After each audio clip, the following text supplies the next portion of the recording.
From ABC News Radio, KMET 1490 in Southern California. This is BizNinja Entrepreneur Radio with your host, Tyler Jorgensen. All right, welcome out to BizNinja Entrepreneur Radio. I'm your host, Tyler Jorgensen. Today we're going to be coming to you all across the airwaves on ABC News Radio, as well as through podcasts, wherever you tune in. And if you could do us a favor, if you're listening on podcast, to like, subscribe, share, and give your best friend a high five. We'd greatly appreciate that. So today we have the honor and pleasure of talking with Matt Ross. And even if you haven't heard of Matt, you've probably heard of some of his businesses. So Matt was one of the founders of School of Rock, and now is running the School of Paper and Scissors, also known as One River School of Art and Design. Thanks for coming out on the show, Matt. So you've got a pretty cool history, and I think we could start at the middle, at the beginning, and that's, why did you start One River? Yeah, it's a great question. So when I left School of Rock, we sold it to a private equity firm. I stayed for a year, and then I had time. And time allows you to think a little bit about, in my case, what I wanted to do. Now at 50 years old, pivotal time in my life. Did I want to go back and be a CEO of another company? Did I wanted to sort of maybe untangle a new concept that was a little bit more stimulating to me, and that was the direction I went to. But it was greatly influenced by the fact that I spent 20 years in the media business, and I wasn't really learning much more. And I went to get involved with the School of Rock, and it really changed me. I saw what creative education did for people, and I'm a big proponent of personal growth and development. And I started to think, how come there are no cool art schools in my neighborhood? And it was really that simple. And the notion of me creating one location with a good curriculum to make it fun and compelling for people to take art classes seemed like something weird and something needed. And that was it. And I jumped in and did some consulting on the side. And it took me a few years to really figure out that we had something. So when most people think of the suburbs, they don't think that they are underserved. But when you think of art schools, they're usually in the metropolitan, like in the cities. Yes. And so it's kind of funny that the things that, like arts and theater and things like that, that thrive in the city, oftentimes aren't prevalent in the suburbs. And this is what you've discovered with One River, right? Actually, I kind of learned that through anecdotally through School of Rock. So I would, I ran radio stations in New York. I grew up in New York. I've raised family in the burbs. And every time I opened a School of Rock location in the suburbs, people would tell me, save my kid's life.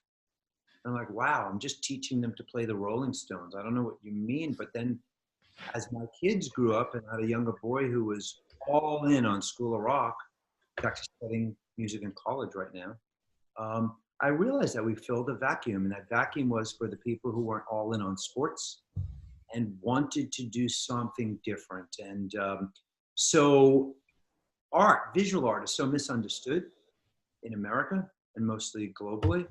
And all the cool museums right here are one river away from New Jersey. We don't access them. And all the cool art schools and some of the best around in the world. And I was thinking, gosh, why is it? It's because it's not convenient. And we build our little families and lives around convenience. And we will not do things if they're inconvenient. So I'm like, that must be it. Let's try it here.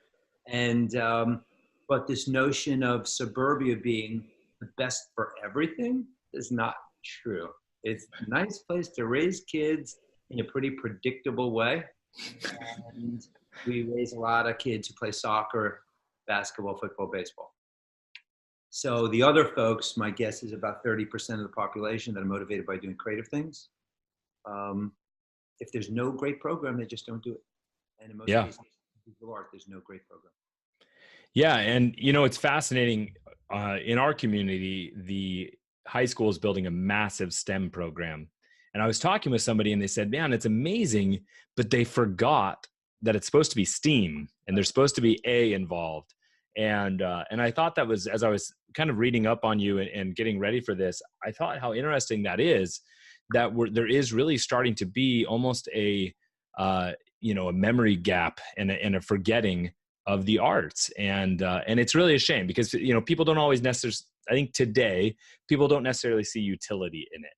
Yeah, well, But I think that's a shame. And so how are you, you're obviously filling a gap for people who want to pursue creativity. But, is there a challenge for the parents to understand the investment in that and the cost? yeah, it's a great question. I think that we as Americans are really tied to numbers, and we're really tied to proof. So science and math and vocational outcomes, and proper planning. When you sort of throw in like a painting class, most people go, that's not necessary.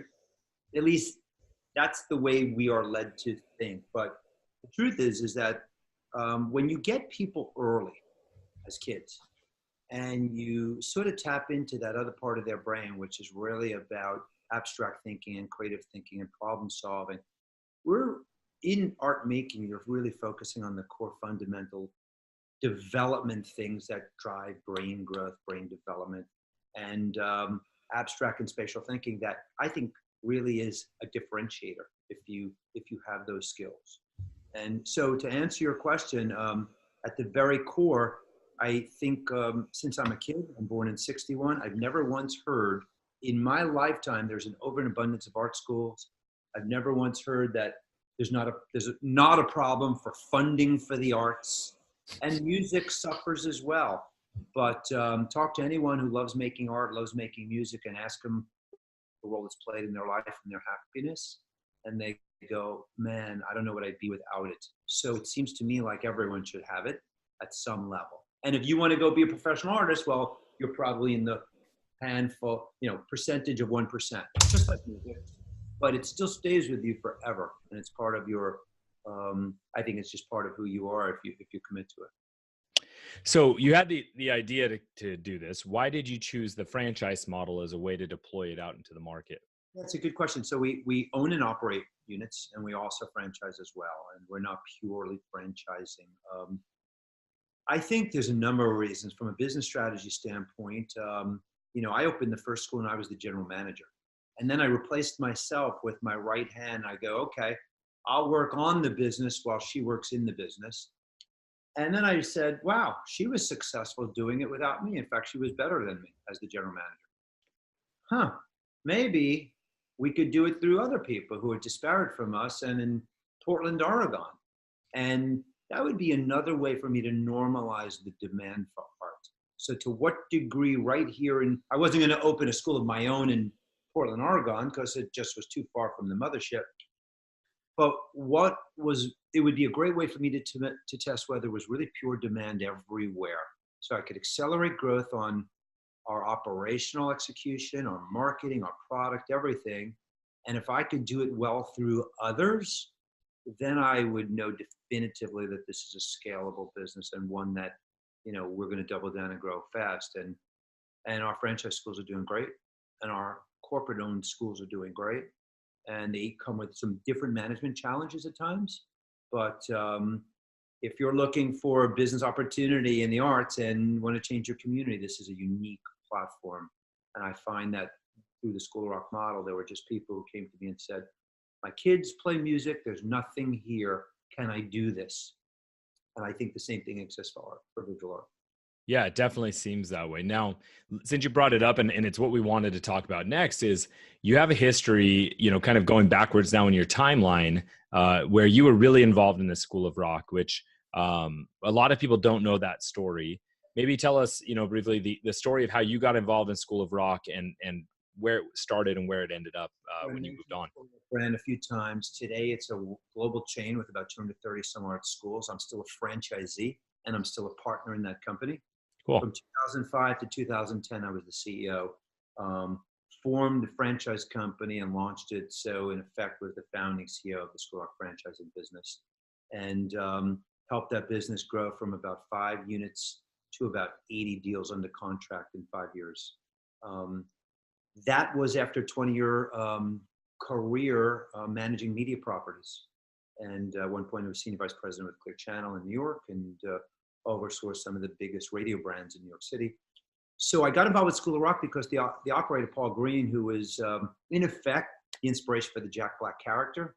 He was an artist, super smart, very compelling idea around how to build a culture of a music school and how to make it fun, and invented this performance-based music education curriculum. And I was the guy running the business. And so 5 years of doing that taught me a whole lot, and it was sort of on the job training to do what I'm doing now, in effect. And there's some similarities, but a lot of differences relative to One River. But at the very heart of it, we operate a brick and mortar business in the creative education space. And I'm grateful for everything that happened at School of Rock. And it's been a great ride for me for the last 15 years doing this. Awesome. Now, you mentioned that you were at one point in time managing some of the big flagship brands in New York City radio for Clear Channel. Now, managing those level of brands is a big deal because there's a lot of eyes, or in this case, ears on the brand, but as well as eyes on the branding and the image in the market. How did that help you prepare to become a CEO? Yeah, it's a great question. So I came up through the sales channel, sales management, then director of sales for groups of stations. And then I got my first opportunity to be general manager. And that was at the Classic Rock station in New York 104.3, which is still the Classic Rock station. But along the way, the jobs that I was getting was to go fix the broken radio stations. So inevitably, if you're the guy who's sent to fix a broken division, in effect, you have a lot more autonomy. And so I moved to Charlotte, North Carolina to fix some broken stations. And then I moved to Atlanta. When I got back to New York, this was a station that just changed to classic rock, and they told me I had a year to make it work. So that helped me. And along the way, by the way, I got an MBA. So I was also studying to be a business leader, read a lot, very much focused on personal growth and development. I think inevitably my skills, which were proved out over time and then continue to be proved out, is I'm really good at building teams. I'm really good at creating culture. I'm really good at strategy and leading people and creating a collective sort of connection to a cause and a mission. I'm also pretty good at knowing what I don't do well. So hiring, operators around me and folks who stay on task and folks who complement me. And I'm quite schooled at how to cast a team that sort of builds on my strengths, but also sort of reinforces or supports the things that I'm not so good at. And I think that's a leadership quality of good CEOs as well. So, but inevitably CEOs are all about strategy, culture, people, typically vision. And those are the things that I naturally ascribe to. So you've been in radio and you mentioned classic rock, then you did School of Rock. And are you a classic rock guy? Is that one of your, is that kind of your jam? Yeah, it's a great question. I grew up in the heyday of what I would call the best music ever, which is the music of the 60s, 70s. The 80s was a miss, but there was some good stuff. And I grew up fanatically interested in rock and roll and classic rock. Though I'm pretty well schooled in jazz and hip hop and everything, I was the head of sales and marketing for Hot 97 in New York, which is this legendary hip hop brand. I produced Summer Jam at Giant Stadium. So I can throw down with some Tupac lyrics, but I could also sing every song the Beatles ever wrote, and know my jazz pretty well too. So I'm pretty much a studied musicologist and a fan of so many different things. What's the number one group that you haven't seen in concert that you wish you had? That is a really great question. I've seen Led Zeppelin, Pink Floyd. I, of course, never saw the Beatles. God, that's amazing. You know what? It just hit me so hard. Jimi Hendrix. I am a guy who grew up, in this era of the guitar really mattered. Today, it's sort of electronic driven and pop driven and rhythmic driven.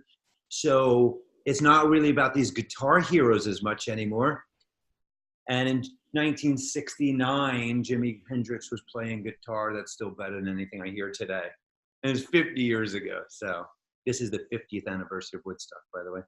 Amazing. Yes. So Hendrix, there you have it. It's a great one. Beautiful one. I've never been asked that question. That's a cool question. Obviously, spending 20 years in radio, you could imagine I've seen a lot of concerts. So That's what I figured. So I knew it'd be a harder one for you than some. Now, you mentioned you went out and you got an MBA during your career. Yep. Would you recommend that upcoming entrepreneurs or upcoming business people, is an MBA worth the money, and would you do it again? Well, I would. It depends what your goals are. You know, Sure. for me, I was the guy. So I got my MBA at NYU, and I got it in finance. And that program, the building was down like 2 blocks from Wall Street, and 90% of the people there were looking to get a job at Goldman Sachs or Merrill Lynch. And I'm like this guy who's selling radio advertising time, and people are like, "What the hell are you doing here?" And I'm like, "I want to learn." So I was training to be a generalist.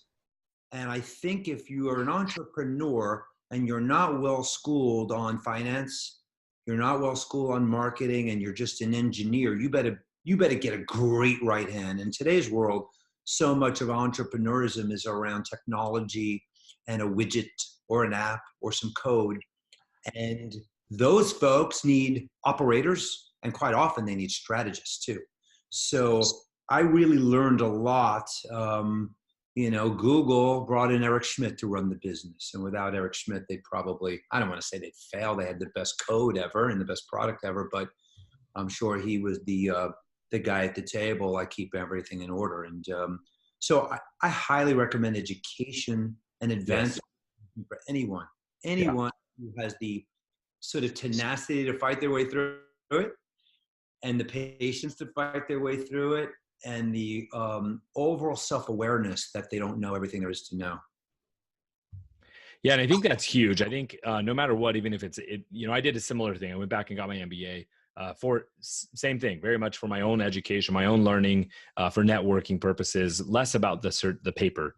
And so I think that you hit the nail on the head when you said it's about, depending on what your goals are, and being self-aware, right? Recognizing those things.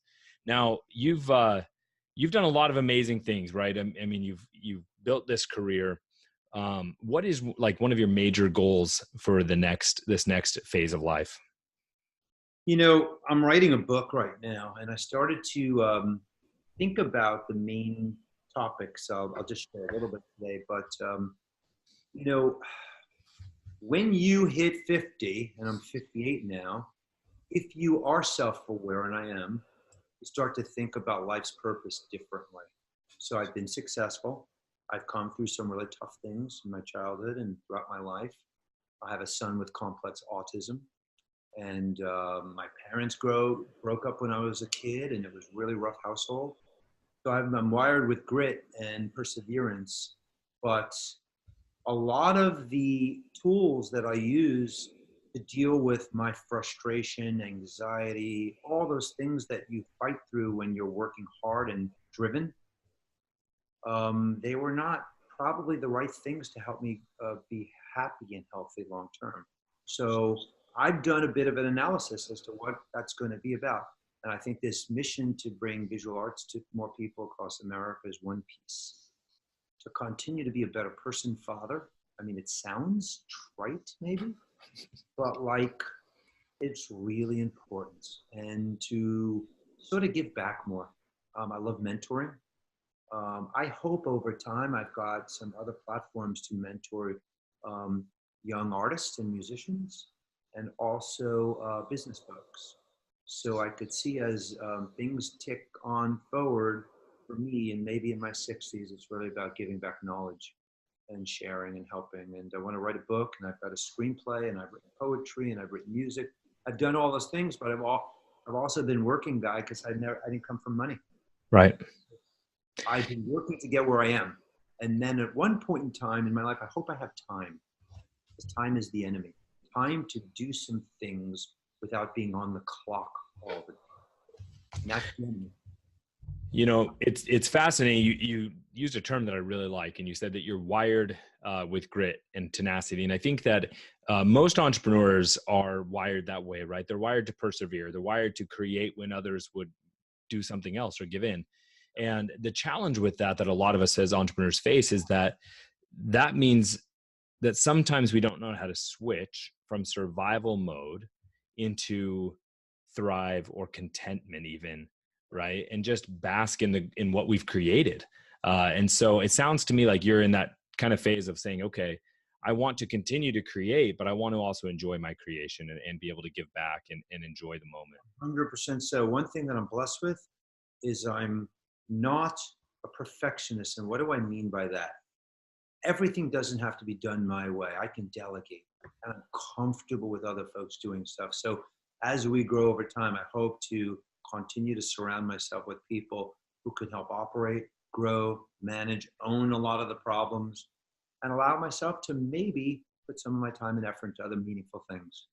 And but then you just have to do it. You have to find a date to say I'm changing. I'm actually starting it next fall. I'm going to work virtually from other locations in the winter next year for the first time because I Very can. cool.